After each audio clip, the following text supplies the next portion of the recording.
اس video کو پورا سنیں۔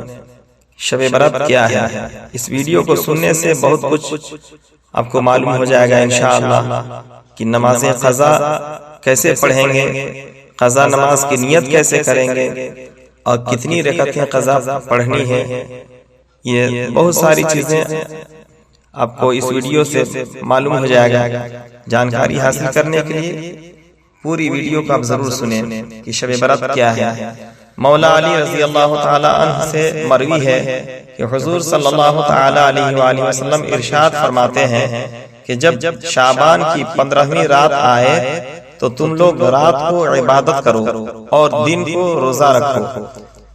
بے شک اس رات میں خدائے تعالی آسمان دنیا پر تجلی فرماتا ہے اور اعلان کرتا ہے کہ ہے کوئی مغفرت کا طلبگار کہ میں اسے بخش دوں، ہے کوئی روزی مانگنے والا کہ میں اسے روزی دوں، ہے کوئی بلا و مصیبت سے چھٹکارا مانگنے والا کہ میں اسے رہائی دوں۔ رات بھر یہ اعلان ہوتا رہتا ہے یہاں تک کہ فجر طلوع ہو جاتی ہے۔ حوالہ ابن ماجہ جلد 1 صفحہ نمبر 398، مشکات صفحہ 115۔ اور دوسری حدیث شریف ام المؤمنین سیدنا عائشہ صدیقہ رضی اللہ تعالی عنہا فرماتی ہیں کہ ایک رات حضور صلی اللہ تعالی علیہ وآلہ وسلم میرے پاس سے اچانک اٹھ کر چلے گئے۔ جب میں نے انہیں نہ پایا تو ان کی تلاش میں نکلی تو آپ کو جنت البقیع کے قبرستان میں پایا کہ آپ کا سر مبارک آسمان کی طرف تھا۔ جب حضور صلی اللہ علیہ وسلم نے مجھے دیکھا تو فرمایا کہ اے عائشہ، کیا تجھے یہ گمان تھا کہ اللہ کا رسول تم پر ظلم کرے گا؟ اس پر میں نے عرض کی کہ یا رسول اللہ صلی اللہ تعالی علیہ وسلم، میں نے سوچا کہ شاید آپ اپنی کسی اور بیوی کے پاس تشریف لے گئے ہیں۔ تو آپ فرماتے ہیں کہ آج شعبان کی 15ویں رات ہے۔ آج رات مولا تعالی اتنے لوگوں کو بخشتا ہے جن کی تعداد بنی قلب کی بکریوں سے بھی زیادہ ہوتی ہے۔ ترمذی جلد 1 صفحہ نمبر 403، ابن ماجہ جلد 1 حدیث 1389، مشکات صفحہ 114۔ سوچئے کہ جب ہمارے نبی صلی اللہ تعالی علیہ وسلم قبرستان جا سکتے ہیں تو پھر ہم امتی کیوں نہیں جا سکتے؟ اس حدیث شریف سے قبرستان اور بزرگوں کے مزاروں پر جانا ثابت ہوا۔ حدیث شریف حضور صلی اللہ تعالی علیہ وآلہ وسلم رمضان کے علاوہ سب سے زیادہ روزے شعبان میں رکھتے تھے، یہاں تک کہ کبھی کبھی پورا مہینہ روزے سے گزار دیتے۔ صحابی رسول حضرت اسامہ بن زید رضی اللہ تعالی عنہ نے حضور صلی اللہ تعالی علیہ وسلم سے اس کی وجہ پوچھی تو آپ فرماتے ہیں کہ اس مہینے میں بندے کے اعمال خدا کی طرف اٹھائے جاتے ہیں، تو میں یہ چاہتا ہوں کہ جب میرے اعمال خدا کی طرف جائیں تو میں روزے سے رہوں۔ نسائی جلد 3 صفحہ 269۔ حدیث شریف حضور صلی اللہ تعالی علیہ وآلہ وسلم ارشاد فرماتے ہیں کہ بے شک اس رات اللہ تعالی تمام مخلوق کی بخشش فرماتا ہے سوائے شرک کرنے والے اور کینہ رکھنے والوں کے۔ ابن ماجہ جلد 1 حدیث 1390۔ فقہا فرماتے ہیں بعض روایتوں میں مشرک، جادوگر، کاہن، زناکار اور شرابی بھی آیا ہے کہ ان کی بخشش نہیں ہوگی، یا یہ کہ توبہ کر لیں اور گناہ چھوڑ دیں۔ 12 ماہ کے فضائل صفحہ 406۔ فقہا فرماتے ہیں جو اس رات میں 2 رکعت نماز پڑھے گا تو اسے 400 سال سے بھی زیادہ کا ثواب عطا کیا جائے گا۔ نزہۃ المجالس جلد 1 صفحہ 132۔ فقہا فرماتے ہیں حضور صلی اللہ تعالی علیہ وآلہ وسلم ارشاد فرماتے ہیں کہ ایک نفل روزے کا ثواب اتنا ہے کہ اگر پوری روئے زمین پر سونا دیا جائے تب بھی پورا نہ ہوگا۔ بہار شریعت حصہ 5 صفحہ 95۔ فقہا فرماتے ہیں اگر اس رات پانی میں بیر کے پیڑ کی 7 پتیوں کو جوش دے کر اس سے غسل کریں تو انشاءاللہ تعالی پورا سال جادو اور سحر سے محفوظ رہے گا۔ اسلامی زندگی صفحہ 77۔ نمازیں اس رات میں بہت ہیں اور سب کی اپنی اپنی فضیلت ہے، مگر یاد رکھیں کہ نفل عبادتیں جتنی بھی ہیں چاہے وہ نماز ہو یا روزہ اسی وقت قبول ہوگی جبکہ فرض ذمہ پر باقی نہ ہو۔ لہذا جس کی نماز قضا ہو وہ قضائے عمری پڑھیں، اور جن کا رمضان کا روزہ قضا ہو وہ شب برات، محرم شریف، عاشورہ وغیرہ کے روزے کے بدلے رمضان کے روزے کی قضا کی نیت کرے۔ جن کی بہت زیادہ نمازیں قضا ہوں اس کو آسانی سے ادا کرنے کے لیے سرکار اعلی حضرت رضی اللہ تعالی عنہ فرماتے ہیں کہ فقہا فرماتے ہیں ایک دن کی 20 رکعت نماز پڑھنی ہوگی، 5 وقت کی فرض اور عشاء کی وتر، یعنی 20 رکعت ایک دن کی نماز پڑھنی ہے۔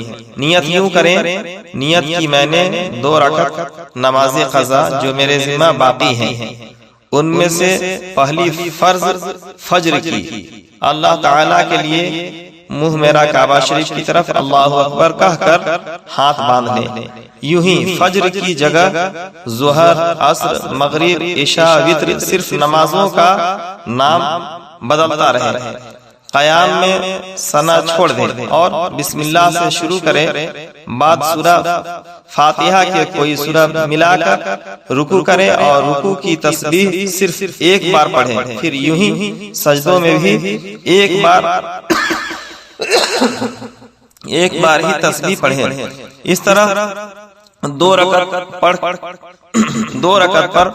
قاعدہ کرنے کے بعد ظہر، عصر، مغرب اور عشاء کی تیسری اور چوتھی رکعت کے قیام میں صرف 3 بار سبحان اللہ کہیں اور رکوع کریں۔ آخری قاعدے میں التحیات کے بعد درود ابراہیم اور دعائے معصورہ کی جگہ صرف اللہم صلی علی سیدنا محمد وعلی آلہ کہہ کر سلام پھیر دیں۔ وتر کی 3 رکعت میں سورہ ملایا جائے، 3 رکعتوں میں سورہ ملائی جائے گی، مگر دعائے قنوت کی جگہ صرف اللہم اغفر لی کہہ لینا کافی ہے۔ الملفوظ حصہ 1 صفحہ 62۔ یہ روایت ہے قضائے عمری نماز پڑھنے والوں کے لیے۔ حدیث شریف امت المؤمنین سیدنا عائشہ صدیقہ رضی اللہ تعالی عنہا فرماتی ہیں کہ حضور صلی اللہ علیہ وسلم کو کھانے میں حلوہ اور شہد بہت پسند تھے۔ بخاری جلد 2 حدیث 5682۔ فقہا فرماتے ہیں شب برات میں حلوہ پکا کر ایصال ثواب کرنا جائز اور بہتر ہے۔ جنتی زمر صفحہ 123۔ مگر عوام میں جو یہ مشہور ہے کہ اس دن حضرت اویس قرنی رضی اللہ تعالی عنہ کی فاتحہ کرتے ہیں اور اس کی دلیل یہ دیتے ہیں کہ حضور صلی اللہ تعالی علیہ وسلم کا جنگ احد میں دندان مبارک شہید ہونے کی خبر سن کر حضرت اویس قرنی رضی اللہ تعالی عنہ نے اپنے سارے دانت توڑ ڈالے تھے۔ یہ روایت صحیح نہیں ہے، بلکہ شب برات اور حضرت اویس قرنی رضی اللہ تعالی عنہ میں کوئی کنیکشن نہیں۔ ہاں رہی بات ایصال ثواب کی، تو بالکل حضرت اویس قرنی رضی اللہ تعالی عنہ کا نام بھی نظر میں شامل کیا جائے، ان میں کوئی حرج نہیں، مگر لوگوں کی اصلاح کی جائے کہ بے اصل باتوں سے پرہیز کریں۔ یوں ہی فاتحہ و نذر و نیاز ہر اس چیز پر کر سکتے ہیں جس کا کھانا جائز ہے، اس کے لیے کسی خاص کھانے کی قید لگانا بھی درست نہیں ہے۔ لہذا جس کے جو دل میں آئے پکا کر اصالِ ثواب کرے۔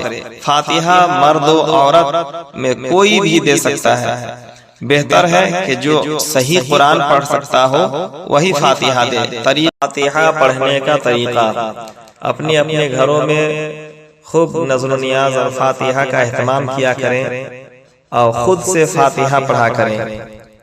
فاتحہ رضویہ کا طریقہ یہ ہے کہ سب سے پہلے درود غوثیہ 7 بار پڑھیں گے، یا جن کو جو بھی درود یاد ہو 7 بار پڑھیں گے۔ پھر سورہ فاتحہ 1 بار پڑھنا ہے، آیت الکرسی شریف 1 بار پڑھیں گے، سورہ اخلاص یعنی قل هو اللہ احد 7 بار پڑھنا ہے، پھر درود غوثیہ 3 بار پڑھ کر اب ہاتھ اٹھا کر بسم اللہ شریف اور درود شریف پڑھیں۔ اس کے بعد اس طرح بخشیں اور یوں کہیں کہ یا رب کریم، جو کچھ بھی میں نے ذکر و اذکار، درود شریف، تلاوت قرآن کی، یا جو کچھ بھی نذر و نیاز پیش ہے، ان میں جو بھی کمی رہ گئی ہو انہیں اپنے حبیب صلی اللہ علیہ وسلم کے صدقے میں معاف فرما کر قبول فرما۔ یا اللہ، ان تمام پر اپنے کرم کے حساب سے اجر و ثواب عطا فرما۔ اس ثواب کو سب سے پہلے میرے آقا و مولا جناب احمد مصطفیٰ محمد مصطفیٰ صلی اللہ تعالی علیہ وآلہ وسلم کی بارگاہ میں پہنچا۔ ان کے صدقے و طفیل سے تمام انبیاء کرام، صحابہ کرام، اہل بیت کرام، اولیاء کرام، شہداء کرام، صالحین کرام، خصوصاً حضور سیدنا غوث اعظم رضی اللہ تعالی عنہ کی بارگاہ میں پہنچا۔ ان تمام کے صدقے و طفیل سے اس کا ثواب تمام سلاسل کے پیران اعظام، خصوصاً ہند الولی حضرت خواجہ غریب نواز رضی اللہ تعالی عنہ کی بارگاہ میں پہنچا۔